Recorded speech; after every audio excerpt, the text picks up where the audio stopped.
académicos farsantes, los hay, y a veces han conocido lo que ando por ahí. Obvio, cuídense de ellos.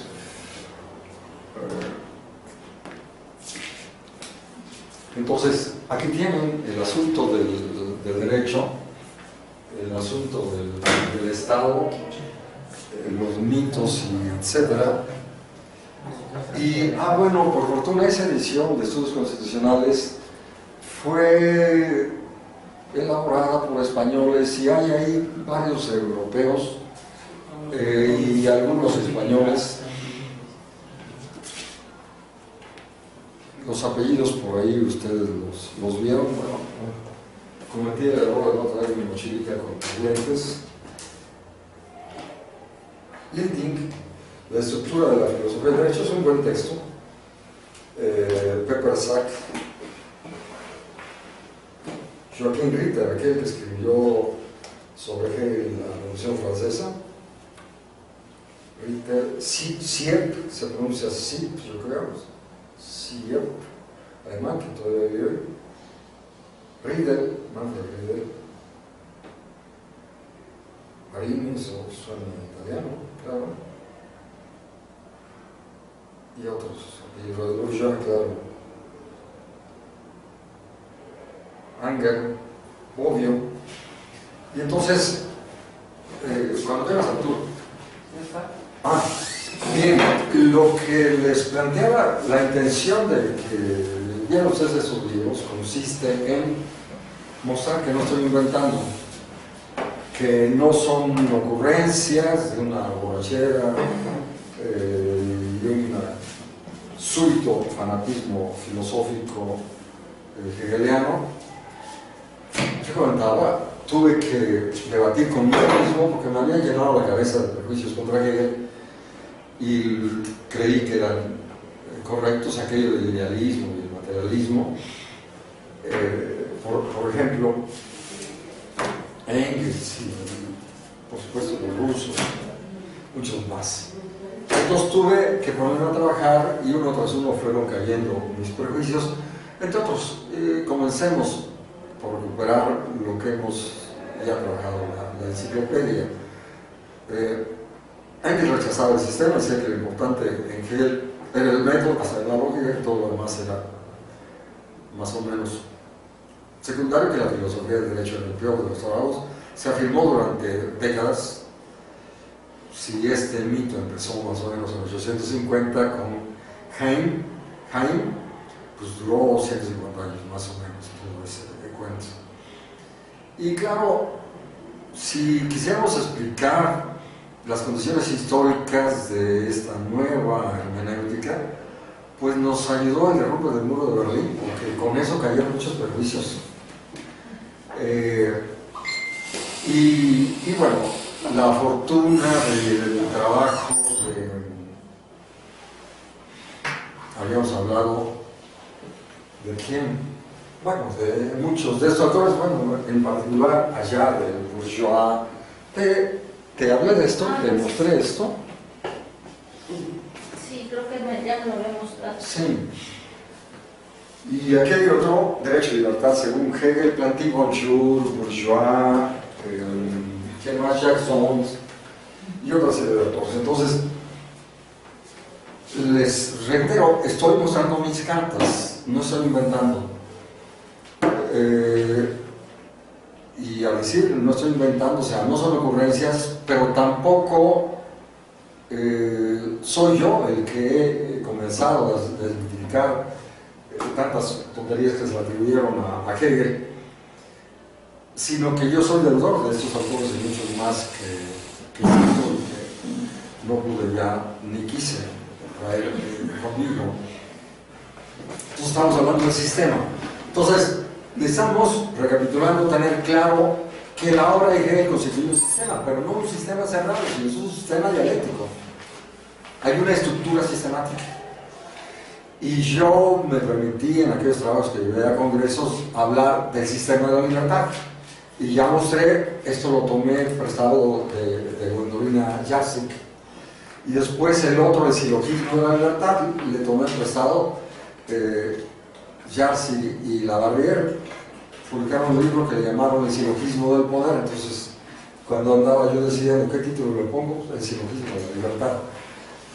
Espero que esto ayude. Entonces, vamos a mostrarlo. Yo me puse, como buen obsesivo, a identificar, ayudado en la obra de Bourgeois, cada una de las ocasiones. Aquí veo una docena en que está citando la enciclopedia, y entonces dice, damos por hecho, damos por sabido lo que hemos hablado en la enciclopedia, o lo que hemos desarrollado en la fenomenología, o lo que hemos desarrollado en la lógica. En alemán tuve que aprenderme la frasecita, Die Logik ist hier voraus gesetzt. ¿Qué significa? Aquí, señores, la lógica es un presupuesto.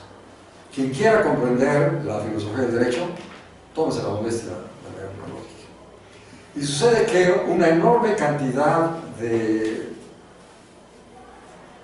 pensadores, filósofos y otros que han hablado de la filosofía del derecho, también particularmente en México, no se tomaron la molestia de leer la lógica. Por lo tanto, no comprendieron. Un famoso jurista de la Facultad de Derecho, cuando éramos los estudiantes de la escuela, un politólogo que escribe en La Jornada, que fue director de la Facultad de Políticas, se me va el nombre, Freud, me diría, ya sé por qué, diría Freud, ¿no? Y entonces escriben sobre tales temas y la dialéctica, y no leyeron la lógica, ergo no comprendieron que era dialéctica. No leyeron la enciclopedia. Si les mostré mis libros, aquí están mis fichas, y ustedes pueden constatar la ubicación en la edición alemana, en la edición española, en la edición francesa, los parágrafos y páginas donde Hegel dice, señores, ya en la lógica vimos esto y esto, ya en la enciclopedia vimos esto y esto, ya en la filosofía vimos esto y esto. Me llevó un poquito de tiempo ir matizando mis conceptos. Primero, era claro, aquellas obras son precedentes. Más claro, aquellas obras son un presupuesto. Más profundo, aquellas obras son premisas. Y esto es más claro. Para poder elaborar esta obra, Hegel se fundamentó en aquellas otras obras. Son fundamentos y son premisas. Y entonces, si no identificamos las demás aportaciones de aquellas obras de las cuales hemos hablado acá, no vamos a comprender lo que esto significa. Por ejemplo, la palabra idea no significa lo que coloquial y callejeramente hablamos. Es toda una categoría. La correspondencia entre el concepto y la realidad. Entonces, siempre cuando vemos tal concepto, habría que escribirlo con mayúscula, en alemán y también para nosotros, porque es una categoría. Y entonces significa al mismo tiempo dos dimensiones, concepto y realidad. Entonces, cuando habla de la idea de la libertad, de la idea del derecho, de la idea del Estado, de la idea de eticidad, está hablando de estas cuestiones. Y ordinariamente quien lee no entiende estas cosas. Y está suponiendo el lenguaje coloquial. Para nada. Y es, reitero, la gran dificultad de muchos estudiosos que no logran comprender justamente por lo que estamos viendo. Y eso igual le pasó al joven Carlos Marx, que hay que seguir afirmando. Era un muchacho de 20 y tantos años, y a esa edad uno, y ustedes a lo mejor todavía lo padecen, yo lo padecí, un muchacho de compañero suele ser soberbio, suele pretender almorzarse el planeta de un bocado y tirar a la lona a los grandes genios de la filosofía. Cuando uno tiene la edad socrática, que yo ya tengo, si no hay una profunda neurosis, que a veces encuentra uno gentes de septuagenarios que siguen discurriendo como muchachos de 20 años, lo cual es patológico, lo sano a mi edad es el socrático. Yo me declaro socrático. Pero socrático que no, o sea, claro, puede uno afirmar, en realidad sé muy poco, y cada libro que leo me muestra que soy profundamente ignorante, pero eso no significa que quedamos en la absoluta duda sistemática, donde dudamos si esto es un libro o es un ladrillo o bobadas de este orden.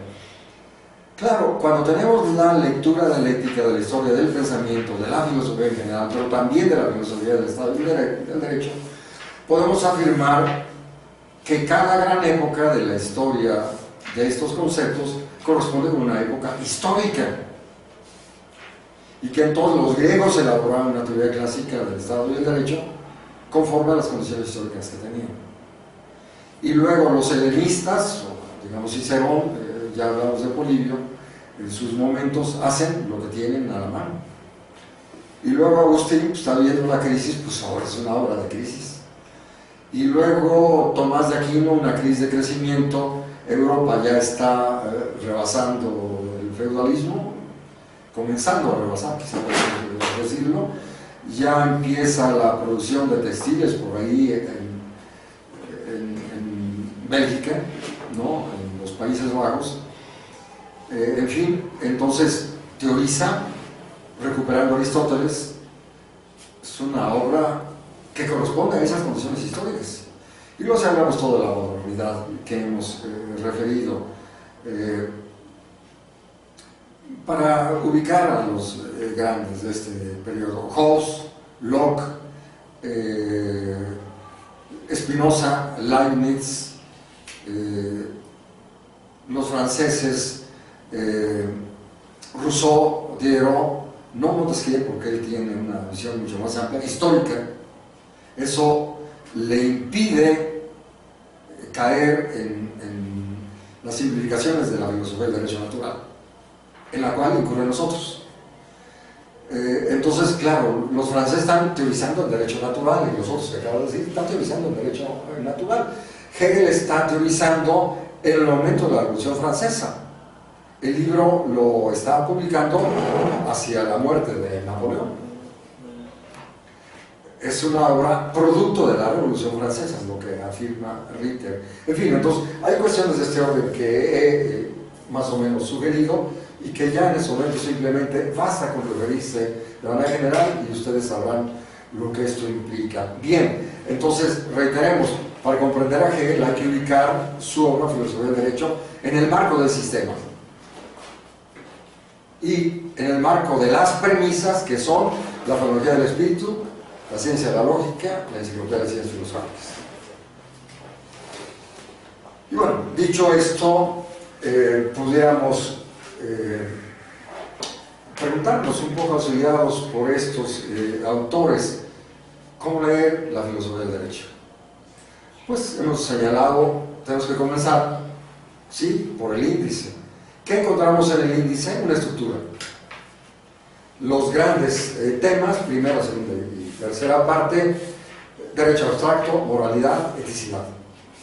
Y en esta última, familia, sociedad civil, Estado y jóvenes, concluye subraya Châtelet hablando de historia. ¿Será una casualidad?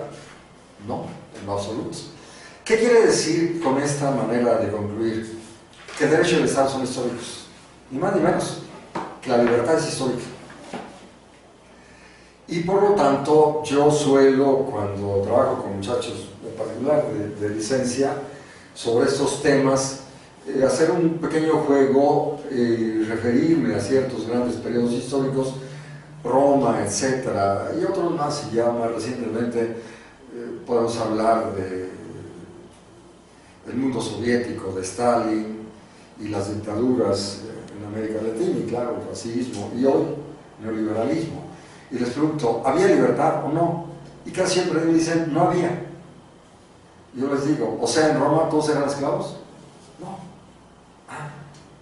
Entonces, hablar de libertad tenemos que hacerlo de manera histórica, no de manera abstracta y ahistórica, porque entonces pretendemos un concepto absoluto de libertad, y en ese marco pues nunca ha habido libertad, ni siquiera hoy somos libres.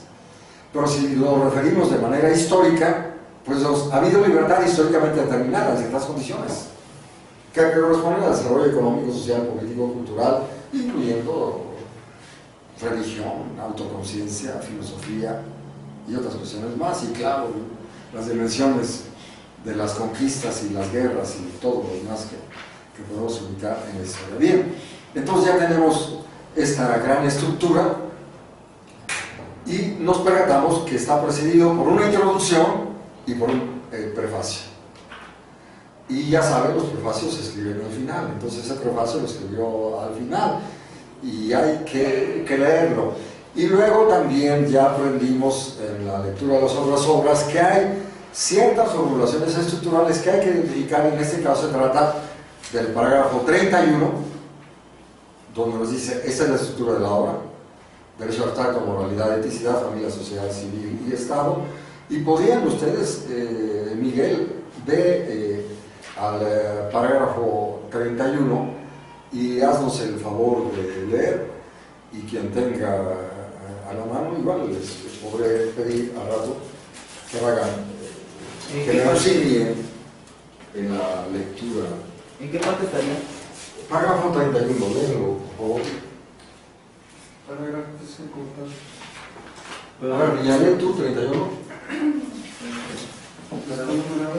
No. ¿No trae parágrafos? Tiene que haber, están numerados. Entonces, ahí tienes 9. Sigue, busca el 31. Sí. Y entonces, ¿qué encontramos? La presentación de la estructura de esta obra. ¿Qué obvio? El método dialéctico del despliegue. El 33, la división, perdón, me confundí. Según tal y tal. División. Según la graduación del desarrollo de la idea de la voluntad libre en sí, para sí la voluntad es A, inmediata, O sea, derecho formal o abstracto. B, la voluntad. Es inmediata, su concepto es por ende abstracto, la personalidad y su existencia una cosa inmediatamente exterior, la esfera del derecho abstracto o formal. La B, la voluntad reflejada en sí a partir de la existencia Es decir, exterior. la moralidad. Pueden leer todo esto. C, la... ¿qué dice? Unidad, Dice el... ¿verdad? Tal. La eticidad. Felicidad. Y luego, pero, familia, sociedad civil y Estado. Va derecho abstracto. No es una estructura caprichosa, no es una ocurrencia de Hegel. Y claro, podemos leer de manera más puntual, concluye esta parágrafo 33 hablando de la moralidad y la eticidad. Por ahí escuchamos a algún lector muy pretencioso, pero en realidad que no ha superado las versiones primerizas de la lectura de Hegel, que afirmaba que la dialéctica no puede estudiar la moralidad. Pues no se tomó la molestia de estudiar en serio esta obra, y en realidad está el profesor aquel hablando de sus ocurrencias. Sí, la moralidad es un momento dialéctico de la estructuración de esta obra, y la dialéctica pretende comprender todo lo que es tal como es, también la moralidad y también la eticidad. Y luego podemos ver ahora sí el parágrafo 30. Dice: el derecho. El derecho es algo sagrado, solo porque es la existencia del concepto absoluto, de la libertad autoconsciente. Entonces, derecho es el concepto de la libertad. Y luego, siguiente párrafo, dice: cada etapa, párrafito, no parágrafo. Cada etapa. Cada estadio del desarrollo de la idea de libertad tiene su propio derecho, pues es la existencia de libertad en una de sus determinaciones. Entonces podemos ver la libertad a lo largo de la historia, pero también podemos tratar de comprender en esta obra qué significa cada una de las formulaciones en cada una de las partes y capítulos del concepto de libertad.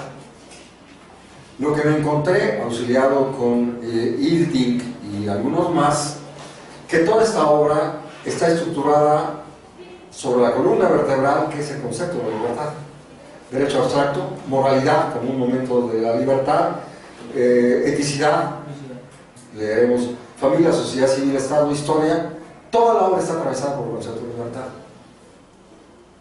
Y frente y contra lo que afirmó Axel Honneth, suponiendo que Hegel había dejado de lado y se había olvidado del concepto de lucha de reconocimiento que había formulado en la filosofía real, auxiliado por ese libro que no puse en mi mochila, la traducción de Kervegan, que tiene un excelente índice analítico, me puse a buscar dónde en cada una de las ocasiones en que va anotando connotaciones del concepto de la libertad y luego el concepto de lucha por el reconocimiento.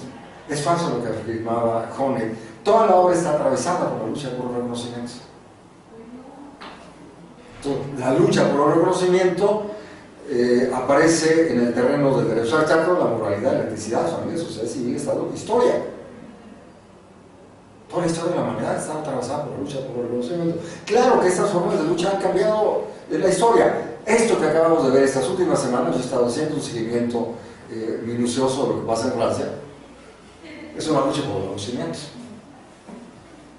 Los chalecos amarillos están dando la lucha por el reconocimiento y son centenares de miles o posiblemente millones los que están ahí en las calles diciendo no, nos reconocen y nos tratan como por groseros y nos avientan migajas y nosotros queremos la baguette completa y si no nos dan la baguette vamos a tomar la panadería. Esto es una lucha por el reconocimiento.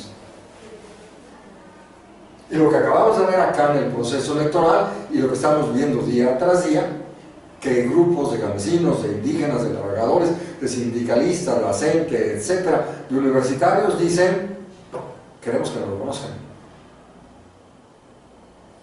En toda la estructura estatal hay una lucha por el reconocimiento. Y una estructura estatal, digamos, bien organizada, se corresponde con lo que Gramsci llama hegemonía. Que más o menos Rousseau por ahí reflexionaba sobre todas estas cuestiones. Diría Rousseau, en tiempos de estabilidad en la vida estatal, las cárceles están vacías. En tiempos de crisis, las cárceles están llenas. Hoy las cárceles están llenas. En México y en toda América Latina y en todo el mundo. Y la muy democrática Francia, estos franceses apelan a liberté, égalité, fraternité, democracia, souveraineté, y dicen nosotros somos el pueblo soberano, demandamos que se nos reconozca. Están decidiendo encima y contra nosotros, exigimos que se nos reconozca, exigimos participar en la toma de decisiones, y están proponiendo un referéndum de participación ciudadana con carácter revocatorio, lo mismo que se está proponiendo acá. Es una lucha por reconocimientos. Y entonces, bueno, de entrada, si estamos observando estas cuestiones hoy, o bien nos referimos a ciertos momentos de la historia, yo ya referí que cuando la comandante Esther Zapatista va a la Cámara de Diputados, conté 8 ocasiones, a lo mejor fueron más, donde dice, demandamos que se nos reconozca. Y si pensamos en la Revolución Francesa, y leemos qué es el tercer estado de Sieyès, nosotros del tercer estado trabajamos, ¿qué demandamos? Que nos reconozcan. Toda la historia es lucha por el reconocimiento.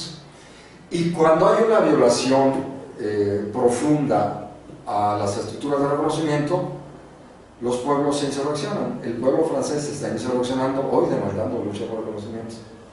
Lo que vimos en las elecciones del 1 de julio fue lucha por el reconocimiento y en todo el proceso previo. Entonces, bueno, tienen ustedes por ahí, le envié el texto a Arturo, hoy ni mis lentes traje, entonces tengo que hablarme de memoria. Está en aquel texto, y acá, en el párrafo 31, sintetiza de manera telegráfica su concepto de método. Yo les propongo, ¿quién tiene? Tú, niña, ya tienes el 31. Dice, se supone aquí la lógica. El método según el cual en la ciencia el concepto se desarrolla desde sí mismo y progresa y Brinca, punto y aparte, llamo dialéctica. Llamo dialéctica el principio motor del concepto. que disuelve pero también produce las Sauter, particularidades. como a la mitad de ese gran párrafo, dice: esta dialéctica Puede considerar. léelo. Esa dialéctica puede así considerar como su resultado último lo contrario a una representación, o haber decidido, como el viejo escepticismo, la contradicción de la misma, o también más fatigantemente una aproximación a la verdad, moderna insuficiencia. La más elevada dialéctica... A ver, eso detenido. La más elevada dialéctica, por favor. La más elevada dialéctica del concepto es el concebir y resaltar la determinación no solo como límite y oposición, sino a partir de ella el concebir y resaltar el contenido positivo y el resultado como aquello cuyo través ella es únicamente despliegue y progreso inmanente. Esta dialéctica no es, por lo tanto, un hacer exterior de pensar subjetivo, sino el alma propia del contenido, que hace brotar orgánicamente sus ramas y sus frutos. El pensamiento como subjetivo, sin añadir nada por su parte, es solo espectador de este desarrollo de la idea en cuanto que actividad propia de su razón. Contemplar algo racionalmente no significa aportar una razón al objetivo desde fuera y elaborarlo mediante ella, sino que el objetivo es para sí mismo racional. Aquí está el espíritu de la libertad, la más alta cumbre de la razón autoconsciente que se da realidad y se forma como mundo. Entonces decíamos, cuando hablamos de la lógica, ¿qué pretende la dialéctica, la lógica en particular? Imponerle, preguntemos, a la realidad lo que más le atribuía a Hegel correctamente una lógica preconcebida, no descubrir la lógica inmanente que está allí en la realidad misma, la cosa misma. Decir la razón de la cosa, pronunciar el concepto de la cosa. Claro, la visión kantiana es: yo le impongo una racionalidad a las cosas. La visión dialéctica: yo descubro y digo y pronuncio la racionalidad inmanente que está en las cosas. Y lo dice acá en el prefacio. Vamos ahora a la lectura del prefacio. No tendremos tiempo, o sea, yo creo que tendríamos que platicar con el profesor Arturo, cuando regresemos, dedicar una sesión al menos a la propia filosofía del derecho. Hoy no tendremos tiempo. Entonces, hablábamos de esa famosa frase de lo racional, a lo cual enseguida nos vamos a referir.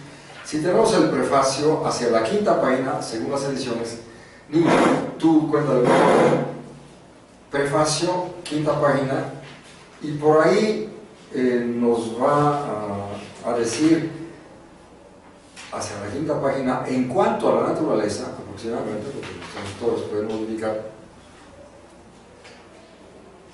¿qué vamos a encontrar? Nos dice: en la naturaleza hay una racionalidad, y el deber científico es comprender la racionalidad que está en la naturaleza misma.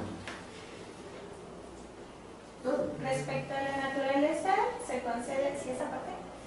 Se concede que la filosofía debe conocerla tal y como es, que la piedra filosofal está oculta en algún lugar, pero siempre en la naturaleza misma. Déjalo ahí. Entonces, si estuviéramos de acuerdo con eso, él entra en la discusión. Hay quienes piensan que la política y la vida estatal y la electricidad, lo dicen con este lenguaje medio coloquial, está dejada en la mano de Dios. O sea, ahí es un caos, ahí no hay lógica. Y él, heredando a Leibniz, y Leibniz había heredado a Agustín de Hipona, la frase aquella: nihil is sine ratione. Todo lo que existe tiene una razón, nada existe sin razón. Y si esto lo tomamos en serio, pues entonces podemos afirmar que hay una racionalidad en el mundo de la política, del Estado y de la electricidad. Claro, una racionalidad que no es la de la naturaleza, porque estamos hablando aquí de autoconciencias, de intersubjetividad, de entes espirituales, culturales. Por tanto, no estamos hablando de las bolas de billar, que son perfectamente predictibles, o del movimiento de los cuerpos físicos, o de los planetas, o etcétera, que son predictibles, sino estamos hablando de algo sumamente complejo. Entonces yo ilustro con los jóvenes. Podemos preguntar: ¿había una lógica en la masacre del 2 de octubre? Podemos afirmar que hay una lógica. Hay que investigar cuál fue esa lógica. y cuando identificamos que el gobernante en ese periodo era un tipo que tenía toda una historia de violencia y de represión, era un tipo que los psiquiatras lo caracterizarían como un hombre con padecimientos serios.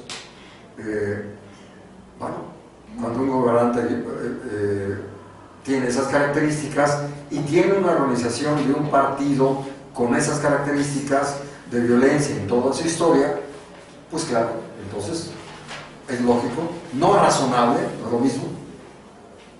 Hay una lógica en la violencia. Cuando vemos acá muerte, etcétera, bueno, ahora tenemos un chico que fue mi alumno que lo asesinaron por ahí en la calle con otros muchachos de la UAM. Uno se pregunta, ¿es lógico? Sí, en la descomposición que nos dejaron los neoliberales, es lógico que suceda esto.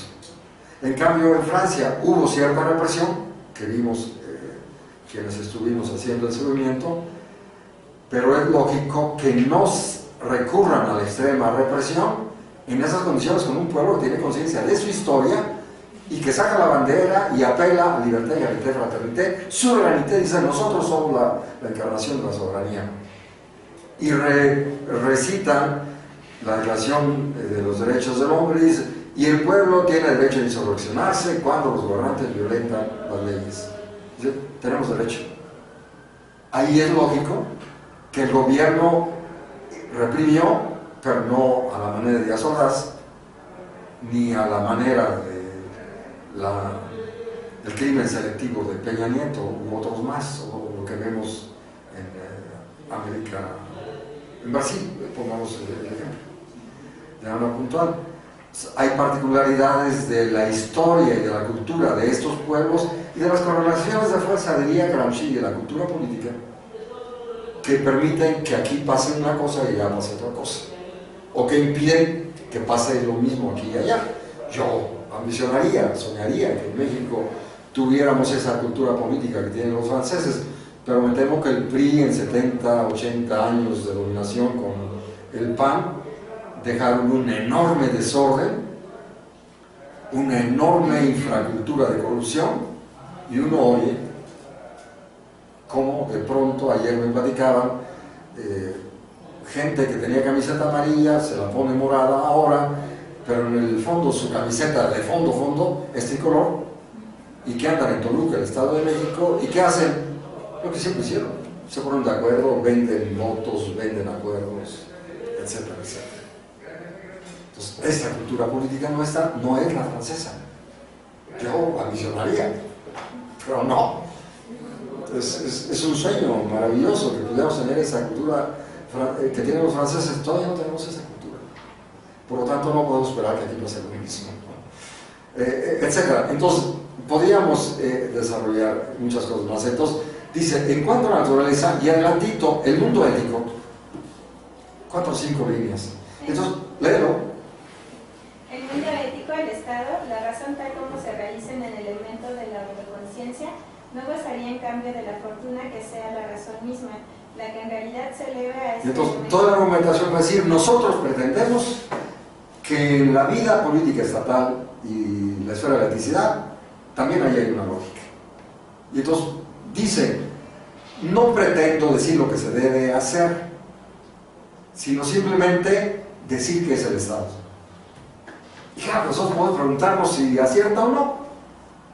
Podemos dudar, con todo derecho. Podemos confrontarlo con Marx y con Lenin, con todo derecho. Pero si lo hacemos con, usemos la metáfora, herramientas dialécticas, con el método dialéctico, que no lo hacían todos los marxistas, ni los leninistas, ni los maoístas, ni muchos otros más, ni los trotskistas, la enorme mayoría. Yo los vi discurrir con escolástica, con materialismo, con cierto empirismo, pero no con dialéctica. Por lo tanto, la carencia dialéctica impide comprender la complejidad de estos conceptos que Hegel nos está presentando acá. Entonces, bueno, lleva tiempo ubicar, yo leeré simplemente una frase, la ley es la razón de la cosa, como 2 páginas después de lo que acaban de leer. ¿Qué significa? Si queremos comprender la razón de una cosa, esta razón se encuentra en las leyes de esa cosa. Acaban de descubrir hoy el periódico Informa de un planeta que está lejísimos y que afirma forma parte de este sistema solar.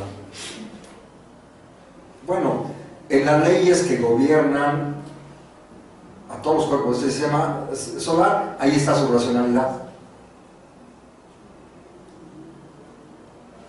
Lo afirmó. No, pues ni qué decir, todo lo que las ciencias de la física y la química y la biología nos explican constituye la racionalidad de esas cosas. Incluso lo que nos explican los psiquiatras es la conceptualización de la racionalidad de lo que ordinariamente se llama irracional, la neurosis y la locura y la psicosis. Ahí hay una lógica. Bueno, podemos dejarlo aquí por un momento, esta serie de ilustraciones, y luego 4 páginas después tenemos aquella frase mal traducida, lo que es racional es real, ya la referimos en el pizarrón. En realidad, si lo vemos en alemán, das Vernunft ist, das ist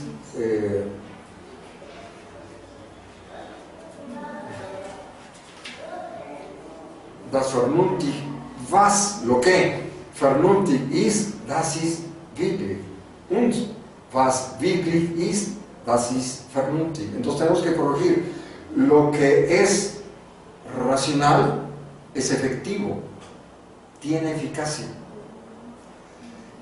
Y lo que es efectivo es racional. Nada tiene que ver con las simplificaciones de Engels y que muchos otros repitieron como vos. Hegel justifica todo lo existente. No, Hegel está afirmando que todo lo existente es lógico.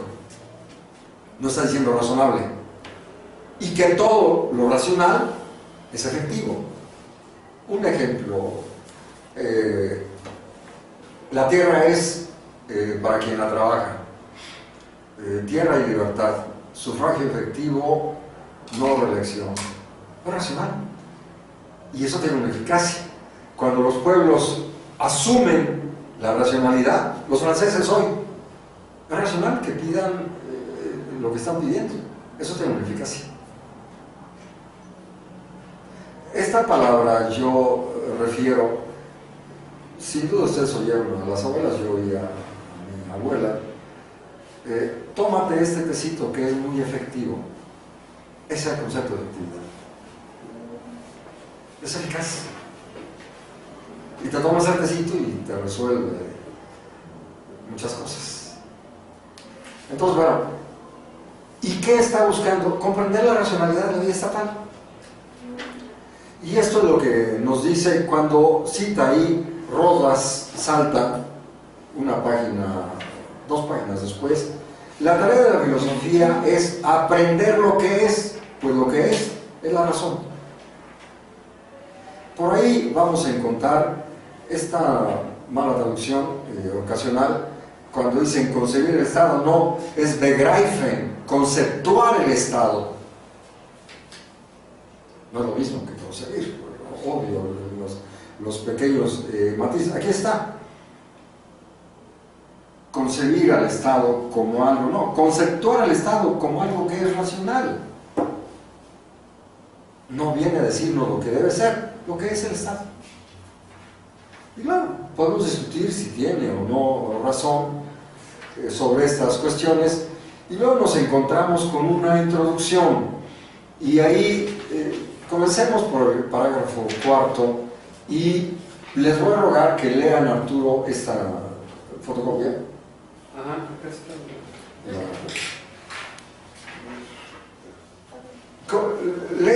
Bueno, leamos de entrada lo que tienen justo en el cuarto. Dice, El terreno del derecho por favor, es lo espiritual. Su lugar más preciso y su punto de partida es la voluntad, que es libre de modo tal que la libertad constituye su sustancia y determinación, y el sistema del derecho es el reino de la libertad realizada. ahí está. El sistema del derecho es el reino de la libertad realizada. O sea, a lo largo de la historia, de todos los pueblos y también de nuestro, la libertad que un pueblo ha logrado en cierto momento gramscianamente, a partir de sus correlaciones de fuerza, se va a cristalizar en el sistema del derecho. No está diciendo que el derecho queda de una vez establecida para siempre la libertad histórica. Y ahí entra esto, por favor, lee, niña, completo. Sigo buscando. La libertad es una determinación. Léelo en voz alta, sube el papel en voz alta.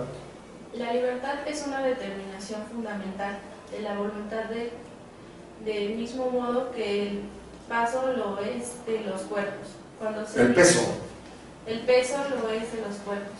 Cuando se dice que la materia tiene peso, se podría creer que este predicado es contingente, pero no es así, porque nada cree. A ver, niña, ¿tú tienes allá mi libro? ¿Qué página es? Por favor, ¿qué página tienes acá? ¿Anotada? Porque no ya está subrayado. Parágrafo cuarto. ¿Ya tienes el cuarto? Dale vuelta y ahí está. Es la página 78, abajo el agregado. La libertad de la voluntad se puede explicar, ¿no? Así como... Léelo, por favor. Entonces, dado que está subrayado y no es una fotocopia borrosa, te va a resultar más fácil la lectura. Adelante. La libertad de voluntad se puede explicar del modo más adecuado con una referencia a la naturaleza física. En efecto, la libertad es una determinación fundamental de la voluntad del mismo modo que el peso lo es de los cuerpos. Cuando se dice que la materia tiene peso, se podría creer que este predicado es contingente, pero no es así, porque nada carece de peso en la materia. Ella es, por el contrario, el peso mismo. El peso constituye el cuerpo y es el cuerpo. Lo mismo ocurre... Brinca por ahí, a lo mejor ahí, lo mismo ocurre, porque va a hablar. Ajá. Adelante, lo mismo ocurre. Lo mismo ocurre con la libertad y la voluntad. Eso. Pues lo libre es la voluntad. Voluntad sin libertad es una palabra vacía, y a su vez la libertad solo es real como voluntad, como sujeto. Respecto a la conexión entre voluntad y el pensamiento, hay que observar lo siguiente. El espíritu es el pensamiento y el hombre se diferencia del animal por medio del pensamiento. Pero no hay que representarse que el hombre por medio de una parte piensa y por la otra quiere, que en un bolsillo tiene el pensamiento y en el otro el querer, porque esta sería una representación vacía. Abstracta, no dialéctica. ¿Sí? La diferencia entre el pensamiento y la voluntad es la que existe entre el comportamiento teórico y el práctico, pero no son dos facultades, sino que la voluntad es un modo particular. La moralidad y los usos y costumbres no son inventos de ayer. Podríamos apostar, si los neandertales enterraban a sus muertos con flores, que ahí ya había acuerdos más o menos similares. Es decir, hay una serie de reglas, lo han trabajado algunos politólogos, filósofos y militantes franceses. Algún día le hemos dado ahí, sí, algunos de estos pequeños libros están haciendo un buen debate y afirman, es que el derecho existe antes de haberse escrito. Antes del Código Hammurabi había un derecho no escrito. Y en muchos pueblos hay usos y costumbres que son el derecho no escrito. En fin, podemos dejarlo ahí de manera general. Y si toda esta introducción la tratamos de englobar en algún concepto, el concepto más adecuado sería el proceso de socialización. Y ustedes pueden encontrar ahí la obra de Igor Caruso, Narcisismo y Socialización, creo que es el título de alguno de sus libros, y hay otros más. Pues ese proceso de socialización es el que vive cada individuo en el marco de la familia, que te enseñan sus usos y costumbres y sus reglas elementales, que son reglas de higiene, que son reglas, pero también de una moralidad. Toda madre le da al hijo las reglas de la sociedad en la que vive. Entonces, esto es, dado esa polémica con Kant, lo que Kant no podía entender, no entendió, las dos cosas, porque Kant afirma en sus textos correspondientes, que no hay tiempo de hablar aquí de ellos, es que el derecho tiene que limitar la libertad de los individuos. ¿Qué pasó, señor Kant? Se habla de la libertad, nos dice que hay que limitar. Tenemos que reprimir nuestra libertad. El Estado tiene que reprimir a los individuos. Señor Kant, ¿en qué quedamos? Hablamos de la libertad, nos dice que hay que reprimir. Porque no entendió el proceso de socialización. Porque todo niño, en el marco de la familia, aprende esa serie de reglas, que son las reglas que la humanidad se dio, y ya cuando la madre da a luz al bebé y lo va socializando, la madre es portadora de esa cultura en la cual ella nació, y va incorporando al niño a través de esas pequeñas reglas al marco de la moralidad y la eticidad del pueblo y del Estado en el que vive. ¿Cierto? ¿Tú que eres mamá? Sí. O sea, la madre no va a dejar al niño, pues el niño quiere vivir como animalito, que viva como animalitos. Si tiene 2 hijos, pues tiene que enseñarlos a que entre hermanos se respeten y no se violenten. A ninguna madre le gusta ver pelear a los hijos, que yo sepa. Entonces tienen que enseñar al niño a autolimitarse y las reglas. Y claro, hay también reglas que tienen que ver con la religión, y puede la madre darle las reglas propias de tal. Y claro, luego la escuela, etcétera, y el niño. Entonces cuando el chico llega adulto, ya se ha apropiado de todas las reglas de la moralidad y de la eticidad en las cuales nació y se desarrolló. Es lo que no entendió Kant.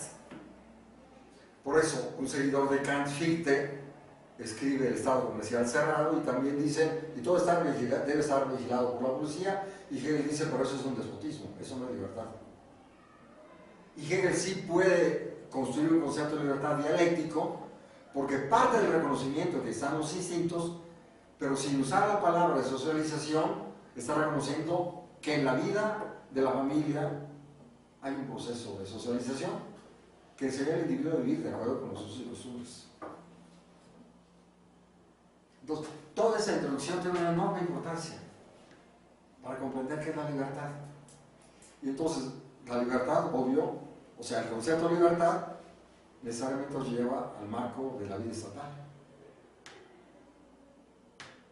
Bueno, veo que se nos da el tiempo, por lo tanto no tendremos, sean como 20 minutos, condiciones para ver con mayor amplitud. Y si iniciamos rápidamente el acercamiento al derecho abstracto, pues vamos a encontrarnos más o menos con que nos dice en el derecho abstracto tenemos un primer momento de la libertad. O sea, en las reglas del derecho y en los códigos civiles y penales, ahí se establecen los marcos de lo que se vale y no se vale en una sociedad en un momento determinado de su historia. Y claro, esos códigos se expresan en la Constitución. Entonces, hablar de la libertad nos tiene que llevar a considerar toda esta serie de momentos de la organización de la vida estatal. Quizá ahí hay necesidad, sí hay necesidad. Si no me confundo, es el parágrafo 94. Sí es. ¿Quieres localizarlo y leerlo, por favor, 94? Alguna vez me preguntaba una chica que era novia de un alumno mío en posgrado de la Facultad de Políticas, y ahora se convirtió en profesora. ¿El derecho abstracto como derecho positivo? Pero esta niña va a leer una frase, 94.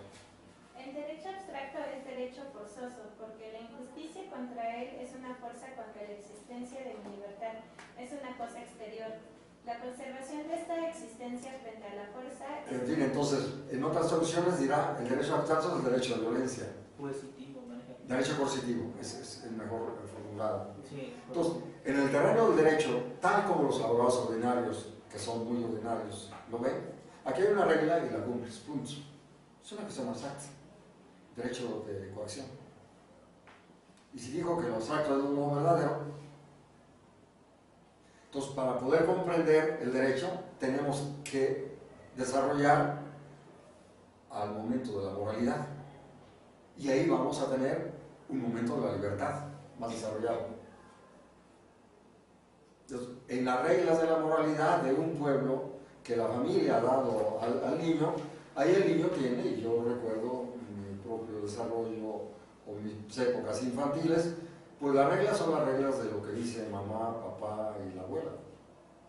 Y claro, luego la religión, las reglas son las que dice la religión. Y podemos hablar del decálogo de Moisés, porque en esa cultura nacimos, yo nací, y esas cosas aprendí. Y ahí hay las reglas de no matarás y no robarás.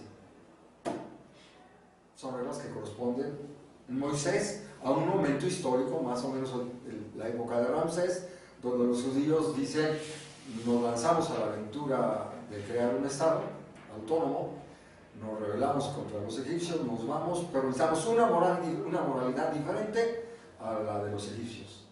Y el decálogo corresponde a esas condiciones históricas. Y entonces podemos, con paciencia, vemos en el 104 el tránsito hacia la moralidad. Es una estructura similar a la fenomenología del espíritu. Nos va presentando las diferentes figuras y al final de una figura nos prepara para entrar a la siguiente, en este caso a la moralidad. Al final de ese gran párrafo 104 dice, en el derecho abstracto, ¿lo tienen? Las últimas como 5 líneas. Es un párrafo como de 20 líneas. Sí. En el derecho abstracto la voluntad solo existía como personalidad. De ahora en adelante la tiene como su objeto propio. La subjetividad de la libertad, que es de esta manera por sí infinita, constituye el principio del punto de vista moral. Claro. Entonces, dado que somos entes subjetivos y entes culturales, el resultado de la evolución y la prehistoria y los centenares de miles de años de despliegue de la vida humana, digamos, se construye una moralidad y una eticidad y estados, y entonces las reglas para los individuos son las reglas de la moral. Dice, ¿pueden leer la 105? La voluntad que es para sí como sujeto. Sí. El punto de vista moral es el punto de vista de la voluntad en cuanto que es infinita, no solamente en sí, sino también para sí, para los precedentes de para ellos. Brinca al siguiente, el segundo párrafo del siguiente, la segunda Segundo grado. La segunda esfera o grado, la moralidad. Para ella la voluntad es el primer objeto. Yo soy para mí en cuanto a que la voluntad existente para mí sé de mí en cuanto existente para sí. Estoy determinado como voluntad subjetiva, determinado a ser voluntad subjetiva en cuanto para mí, exclusivamente diferenciado. Entonces, claro, esto requiere de paciencia, una lectura minuciosa, pero tenemos que identificar cuál es el sentido de estas formulaciones. No concluir con la moralidad, ese es el segundo momento. Y esta figura de la libertad, que es la moralidad, será sucedida y estará englobada en el marco de otro gran círculo que es el de la eticidad. Entonces tenemos derecho abstracto, moralidad, eticidad. La moralidad encuentra su sentido en el marco de la eticidad. La moralidad es también histórica y tiene una función. Cuando uno escucha a ciertos materialistas, podemos prescindir de la moralidad, esto pudiera significar más o menos, vivamos como animales. La moralidad es también necesaria en el proceso de la construcción de la vida civilizada. Claro, si es histórica, por lo tanto, cada etapa de desarrollo de la historia va a dar lugar a una moralidad que corresponde a esas condiciones históricas. No estamos hablando de que nos requerimos la moralidad del medievo. No. Podríamos ilustrar con Erich Fromm una ética para la libertad. Más o menos nos diría en el texto famoso que se tradujo como Ética y Psicoanálisis. Una ética para la libertad, puede decir para la liberación. Pero claro, eso requeriría una discusión mucho más amplia. En el 108, a la mitad más o menos, el punto de vista moral es el de la relación, del deber y la exigencia. Y desarrolla 114. derecho de la voluntad moral, pues leerlo. El derecho de la voluntad moral contiene los tres aspectos siguientes.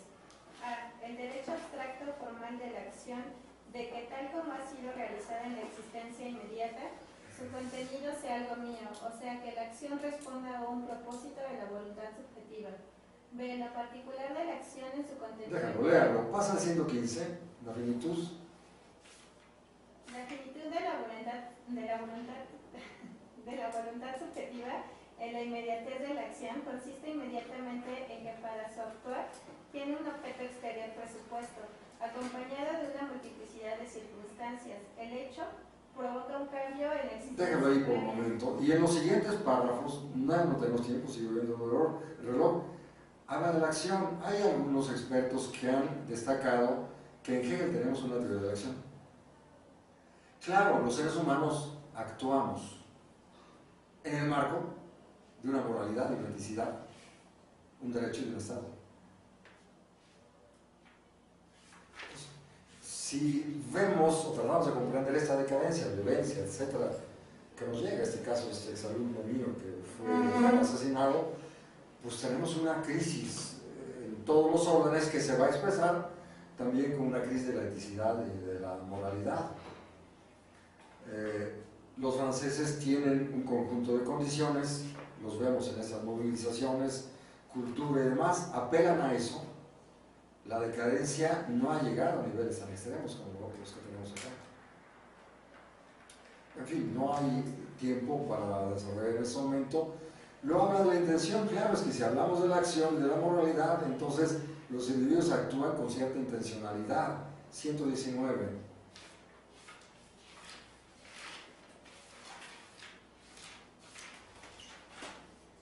Leo. La existencia exterior de la acción es una conexión múltiple que puede considerarse infinitamente definida en singularidades, y que la acción afectará entonces en primer lugar solo una de esas singularidades. Pero la verdad, déjalo ahí. 120 pasa, el derecho. El derecho de la intención es que la cualidad universal de la acción sea no solo en sí, sino además sabida por el agente, y por lo tanto puesta en su voluntad subjetiva. Ya, 121, está hablando de la acción, corta el párrafo a la mitad, las últimas 5 líneas, que este momento, o sea, es un párrafo como de 10 líneas, córtalo a la mitad o en las últimas 4 o 5. Estamos hablando de 121, ¿no? Sí. El hecho de que la acción esté contenido y realizado ese momento de la particularidad del agente constituye la libertad subjetiva en su determinación más concreta. Y entonces cada individuo tiene que tomar y tiene derecho a tomar sus propias decisiones. Y cada padre y madre tiene que asumir que su hijo en cierto momento tomará sus propias decisiones. Podremos prevenirle, aguas, yo lo hice con mi hijo, y todo padre que ama a su hijo, aguas porque te puedes romper la cara y puedes pagar muy caro si no mides las consecuencias de lo que haces, etcétera. En el 124 hay un segundo párrafo, el derecho. El derecho de la particularidad del sujeto a encontrarse satisfecho, o lo que es lo mismo, el derecho de la libertad subjetiva, constituye el punto central y de transición en la diferencia entre antigüedad y la época moderna. Pasa al 126.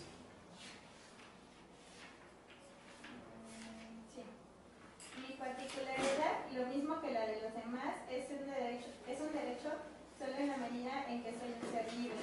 No Pasa al 127, que es sumamente interesante. La particularidad. La particularidad de los intereses de la voluntad natural, resumida en su totalidad, simple es la existencia personal en cuanto vida, en un peligro extremo y en el conflicto con la propiedad jurídica de otro. La vida tiene un derecho de emergencia. Eso es muy interesante que destaca Domenico lo zurdo. En situaciones donde el individuo no puede satisfacer sus necesidades alimenticias, por ejemplo, tiene derecho a tomar la propiedad del otro, porque el derecho a la vida está por encima del derecho a la propiedad. Esto lo destaca Van Eyman, Ataí, de los tres el libro Adicciones, un alumno de él que tomó nota, es lo que tomaron los socialistas utópicos. ¿Qué la discusión? El derecho a la propiedad está por encima, están discutiendo los franceses. El derecho de estos hiperricos que se han apropiado de las riquezas colectivas está por encima del derecho a la vida. No. Estos que se movilizan en Francia están diciendo, apelamos a un derecho superior. En fin, obvio, es complejo. Esto no hay ocasión para desarrollarlo. 129, el bien. El bien es la idea La idea como categoría. como unidad del concepto de la voluntad y de la voluntad particular. Entonces, obvio, esto requeriría un trabajo mucho más minucioso y luego habla de la libertad al final. Es la libertad realizada, el absoluto fin último del mundo. ¿Sí? Estamos presionados por el tiempo. Bien, yo creo que para lograr una presentación brevísima, por lo menos, en el 141 ya tenemos el tránsito a la eticidad, y dice, 141, por favor.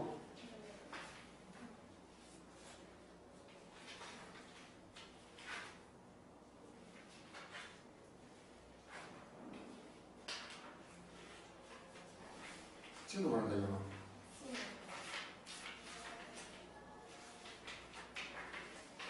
Para el bien, sí. Para el bien, por ser lo universal y sustancial de la libertad de un modo aún abstracto, se requieren determinaciones. Corta la mitad, pero la integración de ambas totalidades relativas en la absoluta identidad ya está realizada en sí, puesto que la subjetividad de la pura certeza de sí misma que desaparece por sí en su vanidad es idéntica con la universalidad abstracta del bien. La identidad concreta del bien y la voluntad subjetiva, su verdad, es la eticidad. sí.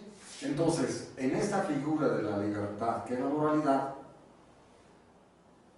ha mostrado, o que ha desarrollado sus conceptos y categorías, la agota y nos lleva a una figura superior, que es la figura de la eticidad.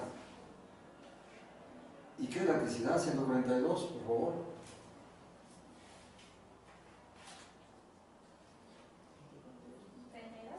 142. 142, está en la 265. La idea de libertad. Claro.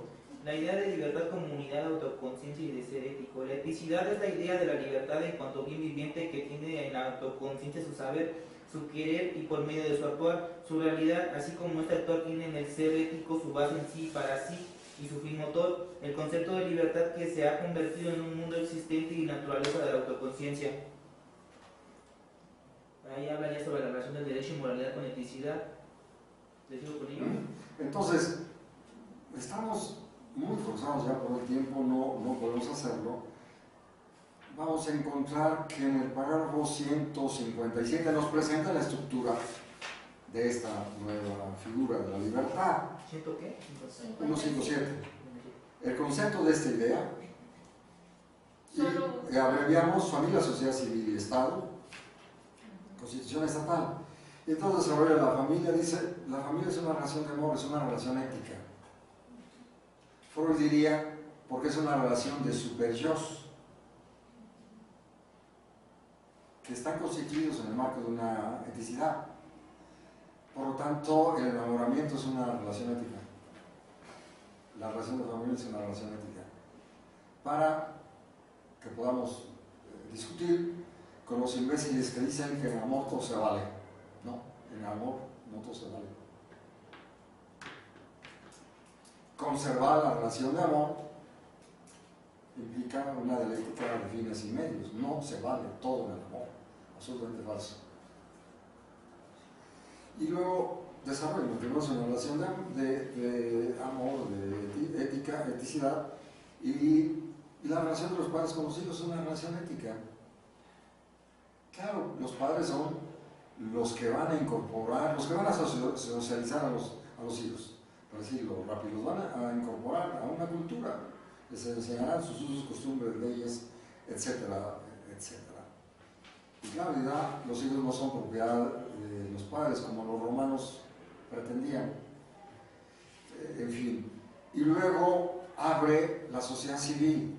Y vamos a ver, comienza en el 182 la persona tal y va agregando matices que no tenemos para terminar en el parágrafo 289.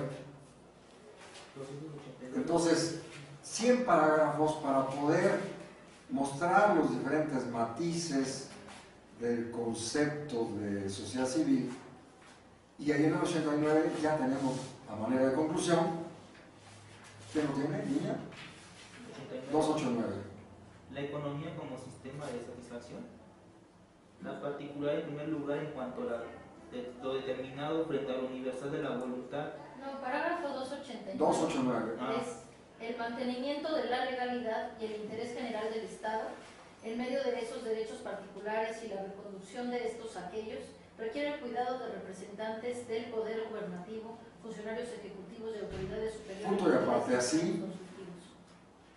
Como en la sociedad civil como la sociedad civil es el campo de batalla del interés privado individual. Entonces, ¿qué es la sociedad civil? Es eso. Claro, ahí podemos percatarnos cómo Hegel reformula el concepto de sociedad civil frente a los naturalistas que confundían sociedad civil y Estado. Hobbes, Locke, confunden sociedad civil y Estado. Hegel desdobla, no es lo mismo sociedad civil y Estado, y le va a atribuir a la sociedad civil las características que Hobbes le atribuye al Estado, el campo de batalla. En alemán, ¿cómo sería? Bürgerliche Gesellschaft, la sociedad burguesa. De hecho, Hegel es el creador del concepto. Entonces hay una ruptura allí en la formación hegeliana con lo que a lo largo de cosas de 200 años elaboraron los teóricos del derecho natural. No es lo mismo sociedad civil y Estado. La sociedad civil representa, en particular, digamos, tomando al propio Labarrère, el Estado expresa el interés universal. Ilustrando, si vamos a la central de Abastos o a Tepito estos días, eso es la sociedad civil. Si puedes, el marchante te va a cobrar el doble y te va a vender una mercancía chafa. Eso es la sociedad civil. El campo de batalla de los intereses. El Estado es otra cosa. Y es lo que no comprendieron los leninistas y muchos marxistas materialistas. O el Bueno, propio ahí, Marx.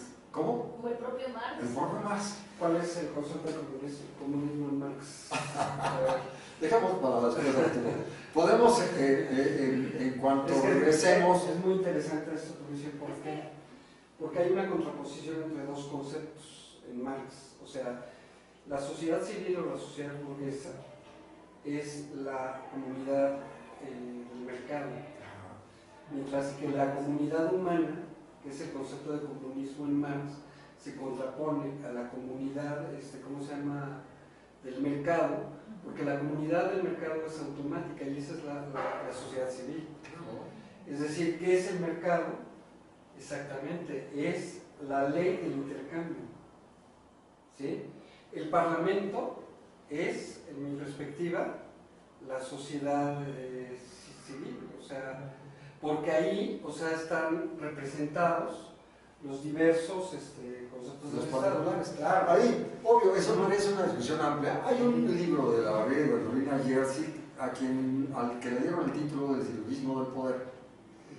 Es muy agudo, o sea, si pensamos la lógica y las figuras silogísticas, individual, particular, universal, el Estado expresa los intereses universales, la sociedad civil los particulares, pero hay individuos que resuelven sus necesidades en el sistema de necesidades.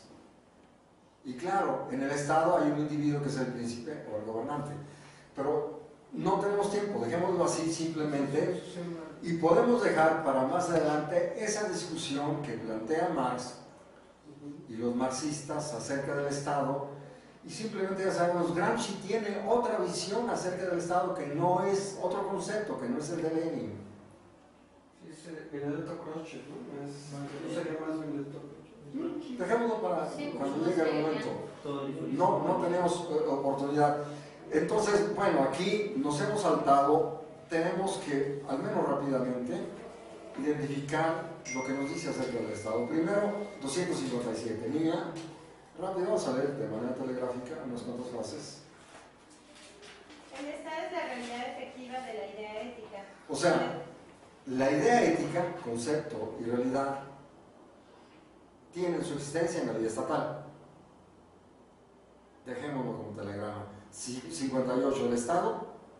El Estado en cuanto a realidad de la voluntad sustancial, realidad que ésta tiene en la autoconciencia particular elevada a la universalidad, es lo racional y en por sí. O sea, en la vida estatal se expresa la racionalidad que un pueblo ha alcanzado en cierto momento de su historia. Claro, eso no significa para nada eso que algunos marxistas atribuyen. Hegel dice que el Estado es perfectamente razonable. No, es algo que el Estado debe ser histórico. Entonces, en la organización de la vida estatal se cristaliza la racionalidad que un pueblo ha alcanzado. Es más, lo que considera lo más razonable humanamente hablando, en términos de lo que decía Arturo, sería eso, el Estado, precisamente. O sea, no están contrapuestos del todo lo que tú estabas diciendo con la visión de Hegel. Lo que pasa es que en la crítica del Estado de Marx sí se confunde y pareciese que está sobreponiendo la sociedad civil como donde se lleva la vida del todo. Ahora, seguro hay matices posteriores de otro Marx, porque ahí apenas estaba bien chavito. Hay un estaba texto estudiando de esa un crítica. tipo que se llama Jacques Camus, que se llama Buchernische Gesellschaft, o sea, y que es, retoma la parte del capítulo sexto inédito, y que precisamente contrapone, o sea, es que lo que pasa es que hay una dialéctica entre lo que es, la sociedad del mercado es una sociedad histórica, como también lo es el Estado capitalista. O sea, el Estado capitalista no es un Estado abstracto, o sea, es un Estado histórico. Y por lo tanto, histórico quiere decir que no es natural y que por lo tanto no va a existir siempre. Claro. ¿Sí? Esa es la discusión. Sí. En el fondo. ¿Sí? Les ruego que sigamos con el telegrama. 260, 260.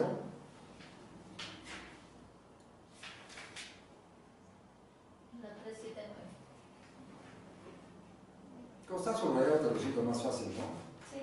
Tiene numerados parágrafos, ¿no? Sí, así. El Estado es la realidad efectiva de la libertad concreta. O sea, la libertad concreta que un pueblo ha logrado en cierto momento de su historia, con Gramsci en las correlaciones de fuerza que se han logrado, las cuales son fuerzas económicas, en cierto momento fuerzas militares, pero también podemos decir fuerzas éticas. Gramsci dice, la conciencia es una fuerza. Yo me permito afirmar, la filosofía es una fuerza. Ahorita estamos viendo en Francia todo un juego complejo de fuerzas. Veremos. En México hay otro juego de fuerzas, bastante más complejo que el que vemos allá, pero simplemente puedo decir, la libertad que un pueblo ha alcanzado en cierto momento de la historia se va a cristalizar en la organización de la vida estatal, en una constitución, en un sistema del derecho, en las instituciones, en la división o separación de poderes, que está el debate aquí en México. ¿Concebiría Hegel un sujeto colectivo? Pero en este caso, digamos, esta distinción de Estado-Nación y Estado-Aparato. El Estado-Nación es esa colectividad, el Estado francés es esa colectividad de aquellos que se dio en la Revolución Francesa una constitución que ha tenido ciertos cambios, etc. Y hoy los franceses están diciendo, paren la lógica del capital que nos invade y violenta la vida estatal. Han secuestrado la vida estatal los banqueros. Y lo que están discutiendo, lo que se llamaba el cuarto poder, también está secuestrado por los banqueros. Televisión y prensa están sometidas a la lógica del dinero. Es la misma crisis. Y la lógica del dinero puso a Macron, no lo eligieron los franceses, lo están diciendo ellos, no lo pusimos nosotros, lo pusieron los del dinero. Por medio de 1000 trucos, entre otros los televisivos. Pero eso no es una proyección, por ejemplo, de la construcción de la vida material de la sociedad. No, es es una que expresión. Está... Bourgeois discurre, y no quise traer los libros porque son pesados.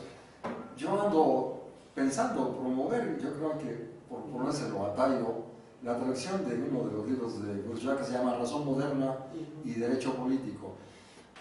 El filósofo Bourdieu lo autoriza muy bien, pero otra cosa que eso sea algo empíricamente existente. Pero tienen a dónde referirse, su propia historia, la historia de sus constituciones, de sus luchas, etc.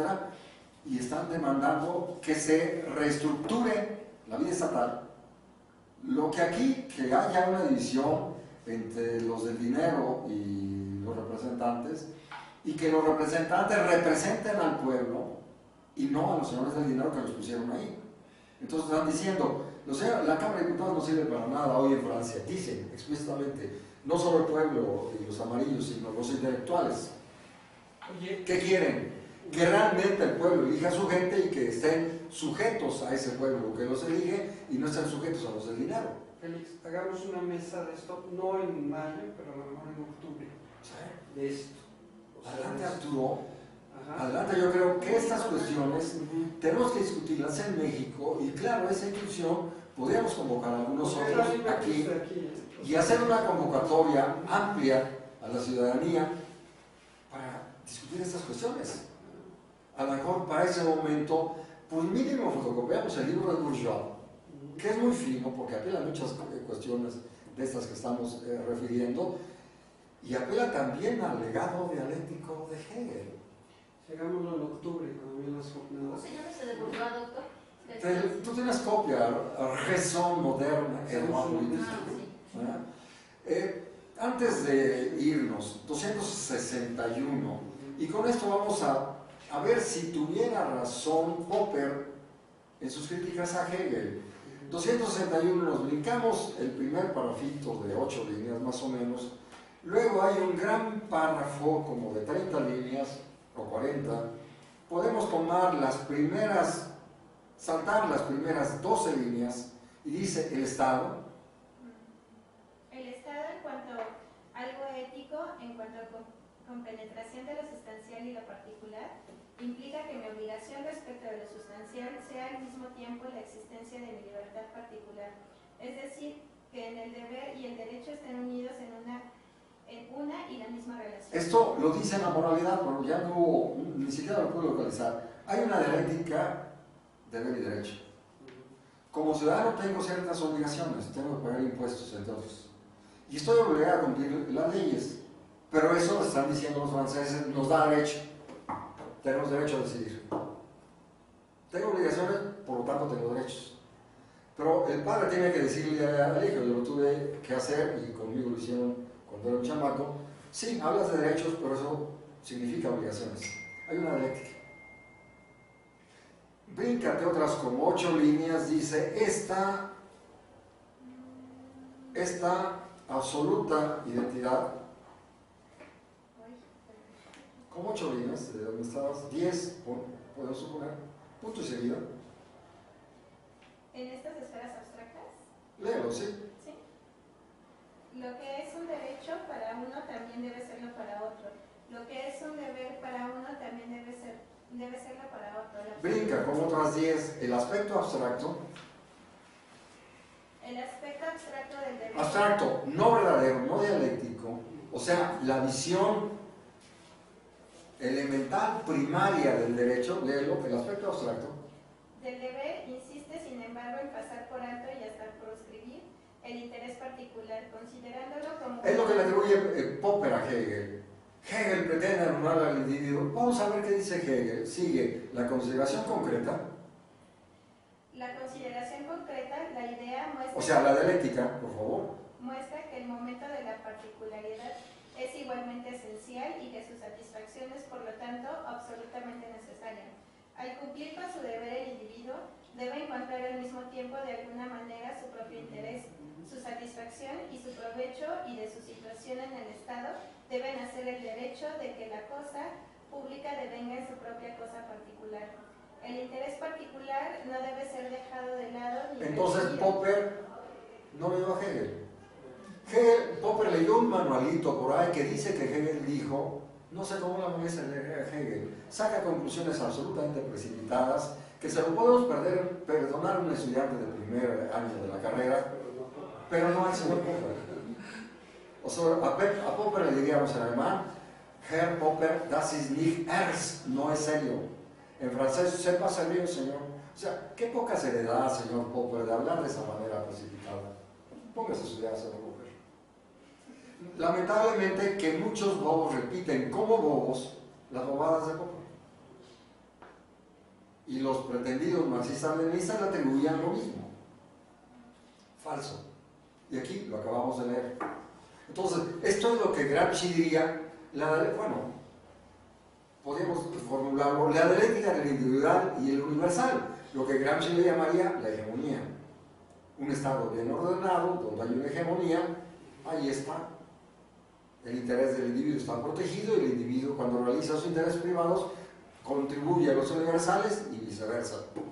Y hay intereses diferenciados, Claro. no son unidimensionales los seres humanos. Claro, porque veremos, ya no tenemos tiempo, en Hegel encontramos el concepto de clase, que se diferencia de la manera en que lo escribimos, porque se escribe con K y con doble S, pero no necesitamos diccionario cuando vemos, y el concepto de estamentos. El concepto de clase lo elabora cuando está hablando de la clase del capital y de la clase ligada al trabajo. Ahí son clases. 201, 2, 3, 4, 5, 7 parágrafos. Está hablando de los estamentos. Entre otros, el estamento de los fabricantes. 243, 44, 45 está hablando de las clases. La clase ligada al trabajo. Y la plebe, 45. Lumpenproletariado, diría Marx. Lo que estamos viendo. Entonces, claro, Hegel no fue a Inglaterra, por lo tanto no podía ser tan fino en estas precisiones, pero Hegel está mostrando, lo veremos en los 300 y demás, cómo estos estamentos tienen derecho a expresarse en el terreno de la representación de la Cámara de Diputados. Como estamentos se expresan. Sí, pero hay un conjunto de mediaciones que se van a expresar en los diferentes poderes. Y nos dirá, no hay división de poderes, hay distinción de poderes que expresan una división del trabajo. El poder es uno, con una distinción de tareas, división de tareas, distinción de poderes, no división de poderes. Esto lo dice de manera más clara en la enciclopedia, que supongo que se trata de los parágrafos 545, 550 y algo, de la Enciclopedia de las Ciencias Filosóficas. No es división de poderes, es división del trabajo. Entonces ahí tenemos cuestiones bien importantes y ya no tenemos tiempo. Veremos alrededor del 270 la Constitución. Claro, en una Constitución se va a expresar la racionalidad que un pueblo ha logrado en cierto momento de su historia, Gramsci, a partir de sus correlaciones de fuerza y su toma de conciencia. En México tenemos el desafío, lo estamos discutiendo, de la refundación del Estado. Lo que están demandando los franceses allá en sus luchas es la reorganización de la vida estatal. Y claro, ahí Gramsci, que ha leído a Hegel, toma distancia del leninismo y no habla de anular el Estado, sino de refundar el Estado. Yo me declaro gramsciano, no leninista. ¿Qué sería eso de vivir sin Estado? Claro, Marx dice algunas cosas, seremos pescadores y poetas. Bueno, suena bonito, pero ¿cómo organizamos la vida de estos millones que habitamos este planeta o este país para asegurar que cada quien respete? Claro, significa, digámoslo rápido, y lo encontraríamos acá, pero ya no tenemos tiempo hoy, estructuras de reconocimiento, instituciones. Un sistema del derecho que asegure el reconocimiento. Por lo que tenemos en México, esto que se llama Estado se convirtió en una pandilla de ladrones. Ayer me informaban por ahí de lo que pasa en el Estado de México. Hay una absoluta simbiosis, una identidad entre lo que antes eran los funcionarios, que ahora ya son empresarios funcionarios. Tanto Peña Nieto como el que está ahora del Mazo y muchos otros. En fin, entonces, Bueno, no tenemos ya tiempo, hay muchas cosas que vamos a dejar en el tintero, quizá con lo que vale la pena y es indispensable concluir con la historia. Entonces vamos a encontrar una periodización de la historia, Oriente, Grecia, etcétera, el mundo germánico, y él está hablando, claro, de la Revolución Francesa, y es claro, podemos poner sobre la mesa ese tema de fin de la historia. A ver, ¿qué quiere decir? Pues aquel ideólogo, en la Merced se les llama merolicos, el Fukuyama, son merolicos del poder, se acabó la historia, ¿de qué estamos hablando? Lo rechaza Bourdieu, lo rechazan. Claro, mientras haya seres humanos habrá historia, no puede haber fin de la historia, sino hasta el momento en el que alguna bestia del poder genere una guerra nuclear, y entonces ahí se acabó la historia. Pero mientras eso no suceda, la historia sigue abierta. Claro. En fin, es una tomada de pelo aquello del fin de la historia. Decíamos, Chatelet subraya, ¿por qué concluye hablando de la historia? Porque sabe que el Estado es histórico, pues, porque sabe que hay historia y sabe que la historia está abierta, por lo tanto no puede haber fin de la historia.